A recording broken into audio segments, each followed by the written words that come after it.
Rate law and order of reaction, है ना, alternative method है ना।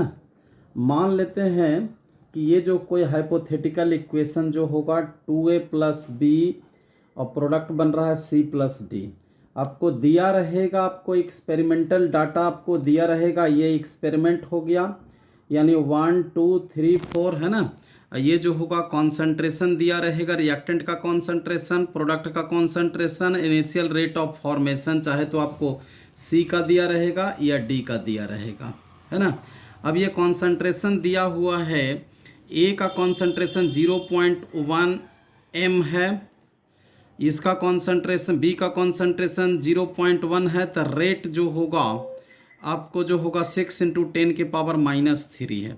यानी दूसरा एक्सपेरिमेंट में 0.3 ए का कॉन्सेंट्रेशन है, बी का कॉन्सेंट्रेशन 0.2 है, तो initial rate of formation of D जो प्रोडक्ट का जो है रेट ऑफ फॉर्मेशन 7.2 × 10⁻² आपको जो होगा एक्सपेरिमेंट से मेजर कर लिया गया, ठीक है। एक्सपेरिमेंट 3 में जो है आपको कॉन्सेंट्रेशन 0.3 लिया गया, ए का कॉन्सेंट्रेशन बी का कॉन्सेंट्रेशन 0.4, तब एक्सपेरिमेंटली आपको रेट मिला 2.88 × 10⁻⁻1। अब एक्सपेरिमेंट 4 में जब कॉन्सेंट्रेशन ए का 0.4 लिया गया, बी का 0.1 लिया गया, तब जो होगा रेट आपको मिला 2.40 × 10⁻²। तो इस तरह आपको डाटा दिया रहेगा, आपको निकालना रहेगा rate law, rate constant, order of reaction. यहाँ पर देखने वाली बात है कि सारा अननोन है, यानी आपको x जो हो यानी रेट लिखेंगे, rate equal to k a के पावर x b के पावर y, जहाँ पर x जो होगा ऑर्डर ऑफ रिएक्शन है, y जो होगा order of reaction with respect to b है ना। x जो होगा order of reaction with respect to a है, y जो होगा order of reaction with respect to b है। सारा अननोन है, रेट कांस्टेंट भी अननोन है, x अननोन है, y अननोन है, ठीक है।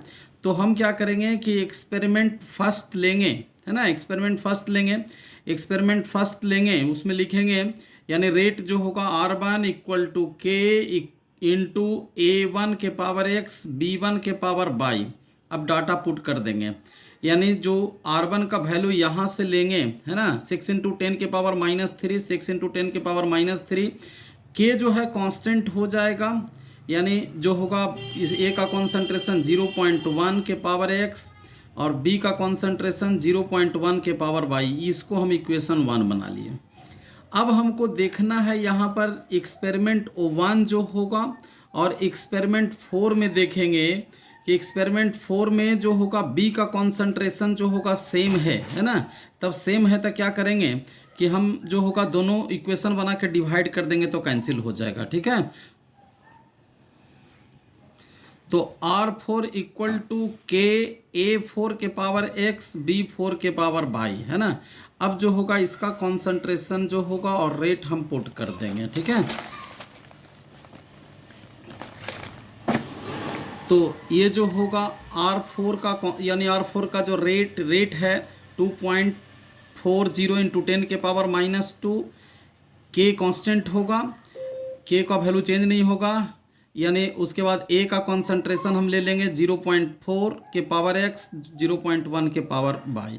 अब जो है क्या करेंगे, दोनों इक्वेशन को हम डिवाइड कर देंगे। डिवाइड जैसे ही करेंगे तो k का वैल्यू कैंसिल हो जाएगा, है ना। यहाँ पर हमने लिखा है कि k is cancel in ratio because k is constant at constant temperature for particular reaction. कहने का मतलब है कि किसी भी पर्टिकुलर रिएक्शन के लिए रेट कांस्टेंट का वैल्यू कांस्टेंट होगा जब टेम्परेचर कांस्टेंट होगा, है ना। अब दोनों को हम डिवाइड कर देंगे, है ना, यानी जो होगा जब डिवाइड करेंगे दोनों को, है ना, तो फिर क्या हो जाएगा, देखिए तो यहाँ पर जो होगा b का टर्म कैंसिल हो जाएगा, k का टर्म कैंसिल हो जाएगा, ये जो होगा हमको जो है क्या हो जाएगा, कैंसिल हो जाएगा। यहाँ से हमको जो होगा 6/24 इक्वल टू 0.1 बटा 0.4 के पावर x, यहाँ से आप कैलकुलेट कर लेंगे, यानी x का वैल्यू 1 हो गया, ठीक है। अब देखिए x का वैल्यू आपको मालूम हो गया, है ना। y का वैल्यू आपको जो होगा मालूम करना है, उसके लिए आपको क्या करना होगा कि अब एक्सपेरिमेंट 2 लेंगे। एक्सपेरिमेंट 2 R2 इक्वल टू के A2 के पावर x B2 के पावर y।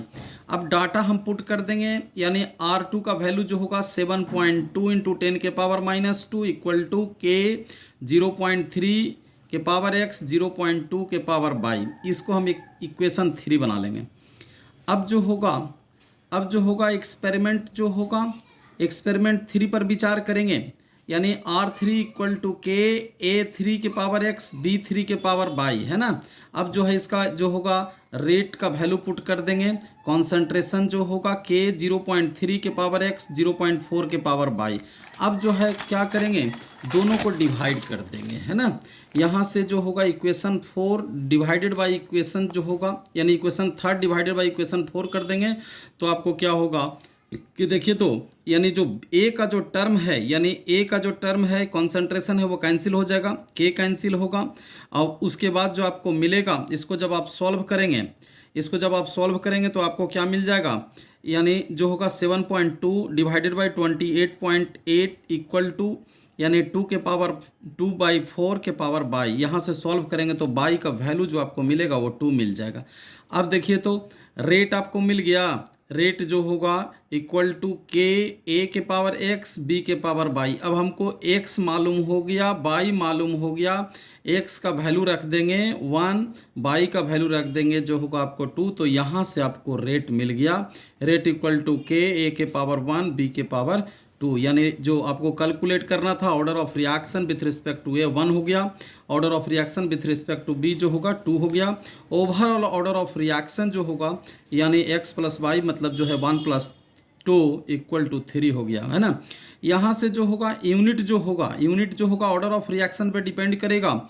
यूनिट जो होगा कितना मिल जाएगा, यानी जो होगा litre square mole inverse square into जो होगा, यदि मिनट में रहेगा तो मिनट इन्वर्स, टाइम सेकंड में रहेगा तो सेकंड इन्वर्स, आवर में रहेगा तो आवर इन्वर्स हो जाएंगे, ठीक है। अब देखेंगे, ये तो जो होगा यूनिट मिल गया, ऑर्डर ऑफ रिएक्शन मिल गया। अब हमको रेट कांस्टेंट का वैल्यू कैलकुलेट करना है। कोई भी एक्सपेरिमेंट में जो होगा, कोई भी एक्सपेरिमेंट ले लेंगे, चाहे 1 2 3 जो होगा आप ले लेंगे, उसमें सारा डाटा पुट कर देंगे। तो ये एक्सपेरिमेंट जो होगा फर्स्ट का डाटा ले लेंगे, 6 × 10 के पावर -3 इक्वल टू के 0.1 के पावर 1 0.1 के पावर 2। तो यहाँ से के का वैल्यू जो आपको मिल जाएगा, यानी 6 litre square mole inverse square और जो होगा मिनट इन्वर्स मिल जाएंगे, ठीक है। क्लियर है, ठीक है।